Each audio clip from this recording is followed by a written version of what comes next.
नाबालिग बच्ची के साथ हुई दरिंदगी के मामले की जांच करने पहुंचे आईजी देहात अभय सिंह। मामला राजगढ़ जिले के नरसिंहगढ़ का है, जहां 11 साल के मासूम से दरिंदगी करने का सनसनीखेज वारदात को लेकर आईजी देहात अभय सिंह द्वारा नरसिंहगढ़ का दौरा किया गया। इस दौरान वे मंडी प्रांगण के पीछे मौकाए वारदात पर भी पहुंचे। वह एफएसएल व अन्य जांच एजेंसियों को बारीकी से जांच करने के निर्देश दिए। इस दौरान उनके साथ जिला पुलिस अधीक्षक आदित्य मिश्रा भी मौजूद रहे। आपको बता दें कि मामला शनिवार देर रात का बताया जा रहा है, जिसमें जंगल में ले जाकर मंडी प्रांगण के पीछे 11 साल की बच्ची के साथ दुष्कर्म किया गया था, जिसकी सूचना पुलिस को डायल 100 के द्वारा प्राप्त हुई थी। पीड़िता को नरसिंहगढ़ के सिविल मेहताब अस्पताल में प्राथमिक उपचार के लिए भर्ती करवाया गया, जहां महिला चिकित्सक द्वारा पीड़िता की जांच की गई। वह उपरांत में पीड़िता की स्थिति नाजुक देखते हुए पीड़िता को भोपाल रेफर कर दिया गया। आपको बता दें कि पीड़िता महज 11 साल की बताई जा रही है। इस पूरे मामले को लेकर भोपाल देहात आईजी अभय सिंह आज खुद मौके पर पहुंचे। वह घटनास्थल का निरीक्षण किया।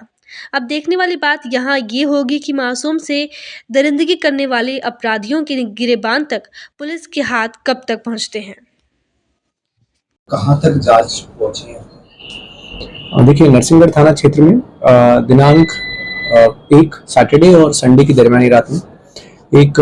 घटना हुई थी, जिसके बारे में परिवारजनों के द्वारा विभिन्न कारणों से पुलिस को उस समय तो सूचना नहीं दी गई थी, परंतु कल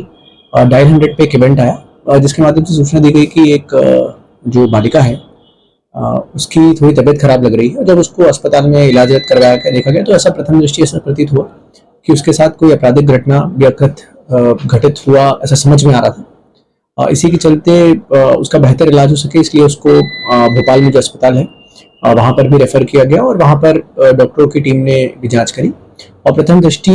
जो चीज़ समझ में आ रही थी उसके अनुसार यहाँ पर प्राथमिकी दर्ज की गई थी। विवेचना में कई पहलुओं पे विवेचना की जा रही है। सबसे पहले तो एक बात, जो उस रात में जो घटनाक्रम हुआ है उसके 2-3 वर्जन सामने आए हैं। परिवारजन एक वर्जन बता रहे हैं जिसमें उनकी दादी है,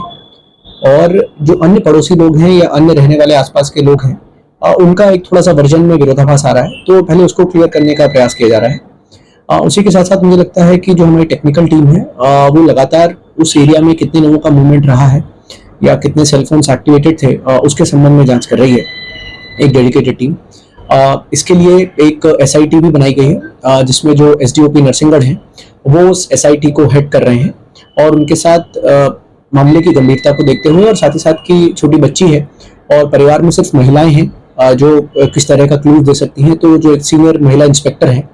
वो उसकी स्वयं विवेचना कर रही हैं, जो संगीता शर्मा है वो उसकी विवेचक नियुक्त की गई हैं। उन्हीं के साथ साथ यहाँ पर जो पहले कुछ ऐसे पुलिस अधिकारी जो पहले यहाँ पर रहे हैं, जिनका सूचना तंत्र मजबूत है और काफी लंबे समय तक नरसिंहगढ़ क्षेत्र में उन्होंने अपने ड्यूटियां दी हैं, और उनको भी पूरे जिले के विभिन्न थाना क्षेत्रों से यहाँ पर तलब किया गया है। तो उसमें वो लोग भी अपने स्तर पे विभिन्न प्रकार की सूचनाएं जो हैं उसको एकत्रित करने का, फिर वेरिफिकेशन करने का और फिर एनालिसिस करने का कि भाई जिस तरह की सूचनाएं आ रही हैं उनसे क्या एक जिस्ट निकल के आ रहा है उसका जानने का प्रयास कर रहे हैं। अभी की वर्तमान स्थिति में जो मेरी भोपाल में बात हुई, बच्ची स्टेबल है, उसके वाइटल सारे स्टेबल हैं, उसका इलाज भी किया जा रहा है और उसकी वीकनेस को देखते हुए एक चीज जो पूरे परिवार में समझ में आई है कि सभी लोग काफी वीक हैं और ऐसा समझ में आ रहा है कि कुपोषित भी अब कह सकते हैं कि उनमें अपनी आर्थिक स्थिति के कारण कोई इलाज पर ध्यान नहीं दिया है। परिवार में जो उनके अन्य रिश्तेदार हैं उसमें से भी जो उसकी दादी हैं या उसके चाचा हैं उनको भी यहाँ जो अपना अस्पताल है वहाँ पर भर्ती कराया गया, जिससे कि देखा जा सके कि ऐसा नहीं हो कि कोई उनको अलग अन्य बीमारी हो जिसके कारण उनके भी स्वास्थ्य में और डिग्रेडेशन हो जाए।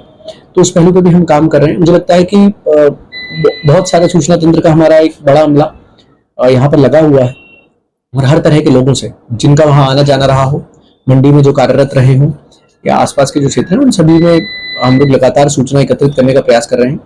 इसमें एक बड़ी अड़चन जो हमें आ रही है कि परिवार से बहुत कोई भी व्यक्ति बहुत खुल के या सामने आकर चीज़ों को बताने में उतना सक्षम भी नहीं है और उतना खुल के चीज़ों को बता नहीं रहा है। इसलिए हम प्रयास कर रहे हैं कि इन्हीं के समाज के जो अन्य प्रतिनिधि हैं या जो पटेल होते हैं उनके माध्यम से भी बात करें। इनके समाज के अन्य पुलिसकर्मी जो कहीं भी कार्यरत होंगे या कभी हैं, उनसे भी बातचीत करके उनकी भी बात कराई जा रही है और जरूरत पड़ेगी तो उनको भी यहाँ बुलाया जा रहा है। बच्ची के प्रॉपर तरीके से स्टेटमेंट्स हो जाए तो उसके लिए जो एक्सपर्ट्स रहते हैं, जो साइको एनालिसिस एक्सपर्ट्स रहते हैं, उनको भी भोपाल में वो बच्ची से मिले थे और बच्ची से उन्होंने बात भी करी है और कुछ पहलुओं की जांच करने के लिए उन्होंने और डिटेल्स मांगे हैं जिस पे वो जांच कर रहे हैं। साथ ही साथ कल भी फॉरेंसिक की टीम आई थी और आज भी विदिशा से जो फॉरेंसिक एक्सपर्ट्स होते हैं उनकी टीम भी आई है। हम लोग लगातार जो FSL लैबोरेटरी है भोपाल में,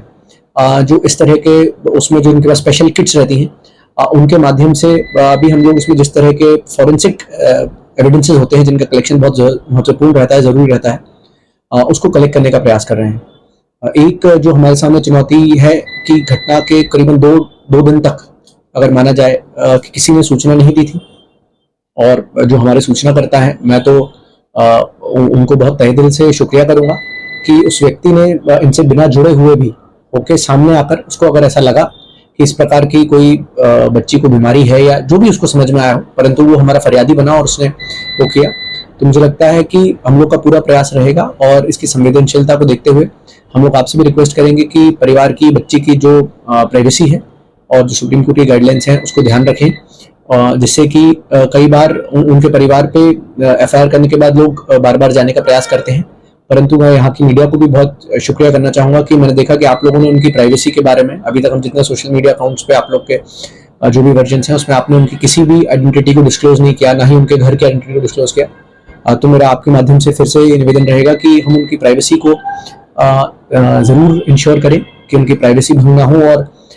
यदि इस प्रकार की घटना हुई है तो जो बेस्ट से बेस्ट हम कर सकते हैं हम लोग का प्रयास जारी है। सर, ये तो गरीब परिवार से आता है तो कोई आर्थिक सहायता मिल जाएगी? देखिए, सबसे पहले तो हमारी फर्स्ट प्राथमिकता थी कि उसका बेस्ट उपचार हो जाए, क्योंकि बाकी सारे जो लाभ रहते हैं, आज महिला बाल विकास की भी टीम आई हुई है यहाँ पर, वो भी जो विभिन्न स्कीम्स के लाभ रहते हैं उनको दिलाने का इसमें प्रयास किया जा रहा है। जितना मुझे पता चला है कि जो उनकी वृद्ध दादी थी उनको पेंशन योजना का तो शायद उनके खाते में लाभ मिल रहा था, तो उसका वेरिफिकेशन एक बार करा रहे हैं, नहीं होगा तो बच्चों के लिए रहता है, परंतु इन लोगों ने किसी प्रकार का डिसेबिलिटी सर्टिफिकेट ना बनवाया ना उसका प्रयास किया है। तो डॉक्टर्स की जो मेडिकल बोर्ड्स की टीम रहती है, यदि ऐसा लगता है तो उनसे भी एक बार जांच करा के यदि बच्ची का कोई डिसेबिलिटी का आता है, अभी तक तो ऐसा बात नहीं आई है। लोकल पैरलेंस में लोग बड़े कैजुअली उसको डिसेबिलिटी बताते हैं, परंतु डॉक्टर्स का जब तक हमारा सर्टिफिकेशन नहीं होता, बच्ची वीक है ये बात जरूर है कि ऐसा लग रहा था कि उतना अच्छा हाइजीन नहीं है, परंतु अभी ये नहीं कहा जा सकता कि उसकी मेंटल कंडीशन या मेंटल फैकल्टीज के बारे में अभी कोई भी टिप्पणी दिया जाना संभव नहीं है। बच्ची की हालत कैसी बताई जा रही है? अभी ऐसा आया था सर कि वो बोल नहीं सकती है, सुन नहीं सकती, आपने जो कहा कि सर्टिफाइड उनके पास कुछ नहीं, देखिए मुख बधिर है ये बात तो सही है, परंतु कई लोग जैसे उनके परिवार वाले हैं वो उनको मंद बुद्धि या